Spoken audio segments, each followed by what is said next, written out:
must think far beyond of what that nuclear power can do in terms of peace.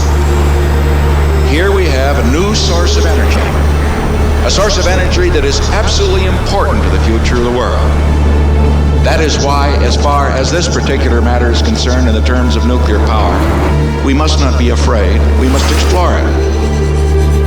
The core thesis of Radiant is about prosperity for civilization, for every human, which means making power more affordable for more people. It's really just about enabling humans to be even more human. Power is the source and it is civilization itself.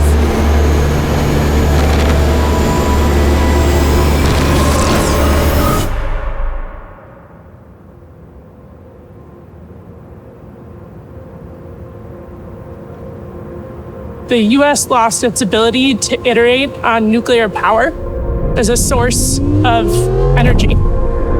That happened because we didn't listen to customers. And so we have to mass produce small reactors because that's what customers actually want. And when the US regains its ability to iterate on nuclear technology, the future of energy changes. There were actually 52 nuclear reactors built at Idaho National Laboratory in 21-year span. The last of which was 1977, and none since then. There are no advanced reactors. Everything was done in the 1950s and 60s. Nuclear really got sidelined by the environmental advocacy groups that pushed misinformation on the general public. We just continued to ratchet up regulations for a variety of reasons, including some of the public perceptions around nuclear. It's my opinion that we regulated nuclear out of business because we made it too expensive. The current state of the energy grid is not great, and it doesn't say, hey, America's ready to build. We need energy for everything, and the grid we're building on right now is mostly created in the 60s and 70s. Technology has changed a lot. Society has changed a lot, and it's starting to show that what we're building on is aging. About 45% of Americans have experienced one outage in the last year. For a business, that can be catastrophic. It's a really important thing for folks to grasp that when you turn the lights on, it's from the 60s. We kind of run just at the median of the power we need. And on some days, in many states, we actually dip below what we need from an energy perspective. To really innovate, to unlock prosperity, we have to get above the line of what we need. We have to give ourselves room to do all of those. And that, from a national security perspective, is what will allow the US to be the US we all grew up dreaming about. Countries that rely on other nations for their energy have strings attached. When there is conflict and energy sources are relied upon from other nations that have become adversaries, it can cause an entire country to shut down.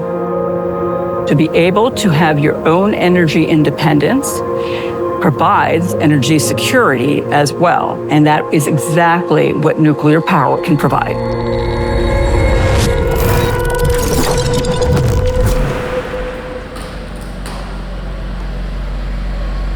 I founded Radiant after working at SpaceX for about 12 years. One of the things I worked on was this Mars challenge, which is to make life multiplanetary. In order to really make that happen, you need to be able to take Starship to Mars and then make fuel on Mars and bring it back. And to do that, you need power. And so I looked into solar power on Mars and found that was really challenging. And then I looked into nuclear power on Mars and found that was the only way. I didn't want to found a company. I had to do it because I knew that the mission that SpaceX itself had could not be achieved unless we had nuclear, and I wasn't able to work on it. So it forced me to found a company. Doug builds in machines and systems, and I build in people and companies. The more we got into it, we kind of discovered together the impact that we could have.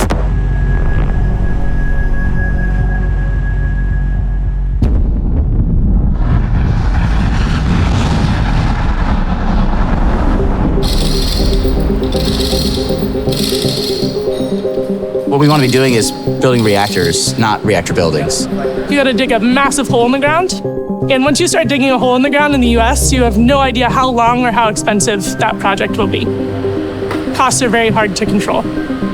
Once you make a nuclear reactor in the ground at a site, that site is a radiological site. or forever. Customers are not super excited about that.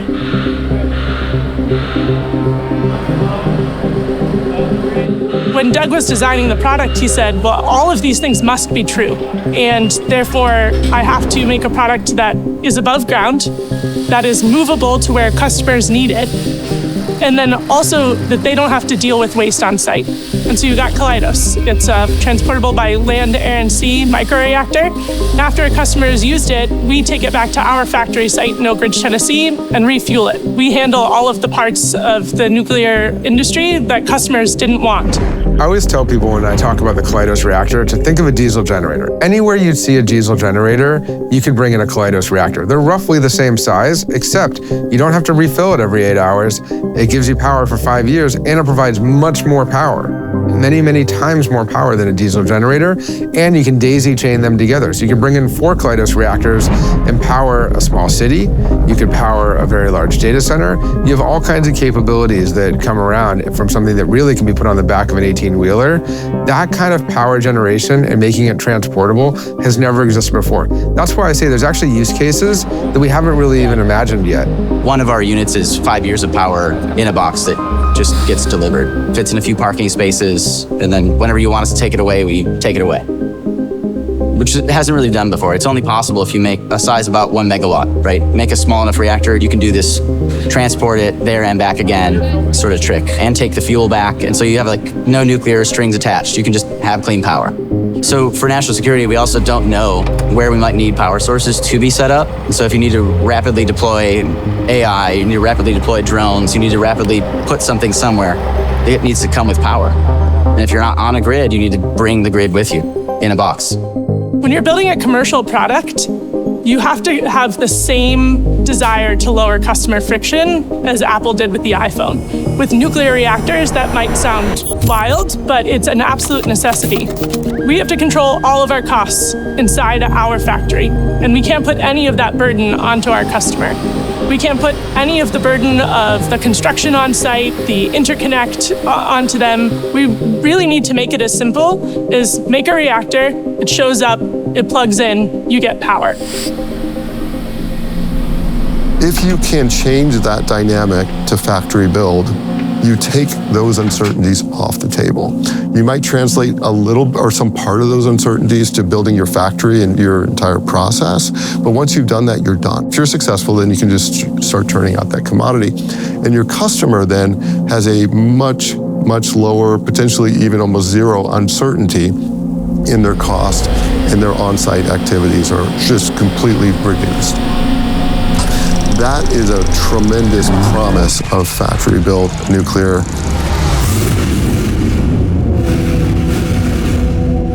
We're taking this unit to the Dome, which is this 80-foot diameter structure that was built in the 50s. It actually had the experimental breeder reactor in it at Idaho National Laboratory. Since 2020, we've been on target for going there by 2026, and then we'll go critical.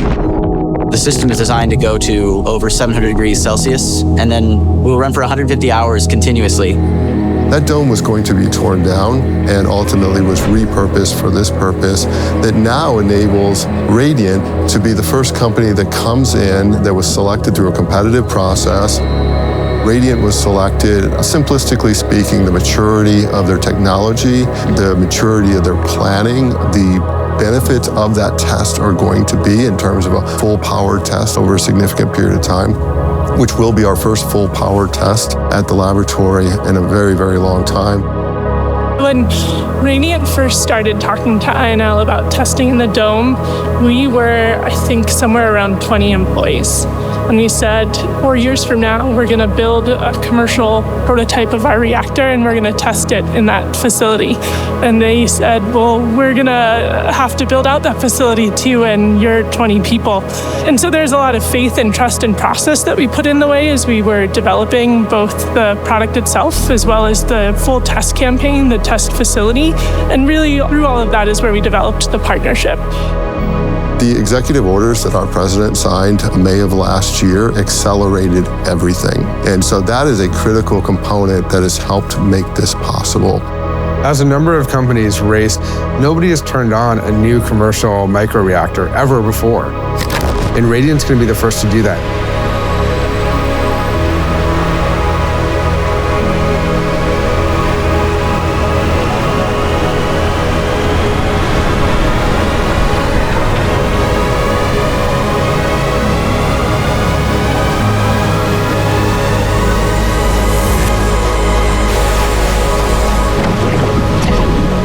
design, build, and execute on safe reactors, no one's going to buy them. We are a company that needs to make money. We are in the United States. Making money is pretty important to sustain, to build out the full mission. If we were cavalier in how we built even the prototype, we put the future at risk and our customers at risk in a way that is almost completely perverse to what the mission's goal is.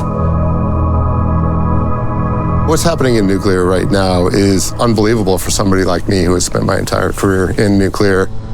I believe we're in a full-on renaissance. The world is watching, but the world is waiting. And there are many companies that want to deploy, but they just don't want to be first. And Radiant is willing to be first and has the courage to take those calculated risks and then demonstrate to the world, not only the public, that's an important point, that you demonstrate to the public that this can be done and it can be done quickly. I love the idea of one nuclear reactor per week just coming off of a production line. We'll be able to just plug in a nuclear power module to any of their designs and then proliferate our use of power in space. Maybe make a city on the bottom of the ocean. Maybe put a reactor at that high up camp on Mount Everest. Just put power in places that today seem totally crazy and impossible. Nothing we're trying to do at Radiant is considered reasonable. We're an energy company at our core. We want to change society's relationship to energy. You don't do that by doing a slightly different version of something that's always been done. You have to come out with a kind of ridiculous stance and really drive in that direction to accomplish it. Nuclear microreactors that are mass-produced, that are reliable, in the most wild scenario, enables humans to leave the star that we were born at, the sun, and go to other ones. And it's imperative that we do it as a civilization.